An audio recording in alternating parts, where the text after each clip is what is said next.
અંજાર શહેરમાં નગરપાલિકાની નબળી નેતાગીરીના કારણે એક પછી એક અનેક પ્રશ્નો સામે આવી રહ્યા છે. તેનું વધુ એક ઉદાહરણ અંજારના દેવળિયા નાકા ટાવરથી બસ સ્ટેશન સર્કલ સુધીનો મુખ્ય માર્ગ છે, જે હાલ અત્યંત ખસ્તાહાલ બની ગયો છે. આ વ્યસ્ત માર્ગ પર ઠેર ઠેર મોટા ખાડાઓ પડી ગયા છે, જેના કારણે રોજિંદા હજારો વાહન ચાલકોને ભારે હાલાકીનો સામનો કરવો પડી રહ્યો છે.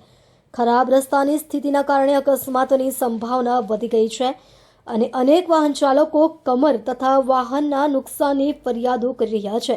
સ્થાનિકોનો આક્ષેપ છે કે આ રોડનો કોન્ટ્રાક્ટ પહેલેથી જ આપવામાં આવ્યો હોવા છતાં હજુ સુધી કામ શરૂ કરવામાં આવ્યું નથી, જેના કારણે લોકોમાં ભારે રોષ ફેલાયો છે. પ્રશ્ન ઉઠી રહ્યો છે કે જ્યારે રોડનો કોન્ટ્રાક્ટ આપી દેવામાં આવ્યો છે તો પછી કામ શરૂ કરવામાં કેમ આવતું નથી? શું આ માર્ગની હાલત આવી જ રહેશે કે પછી નગરપાલિકા દ્વારા તાત્કાલિક કામગીરી હાથ ધરવામાં આવશે? આ બાબતે અંજાર નગરપાલિકા પ્રમુખની ભૂમિકા પર પણ સવાલો ઉઠી રહ્યા છે. હવે જોવાનું રહ્યું કે નગરપાલિકા ક્યારે જાગે છે અને આ મહત્વના માર્ગની સમસ્યાનો ઉકેલ ક્યારે લાવે છે.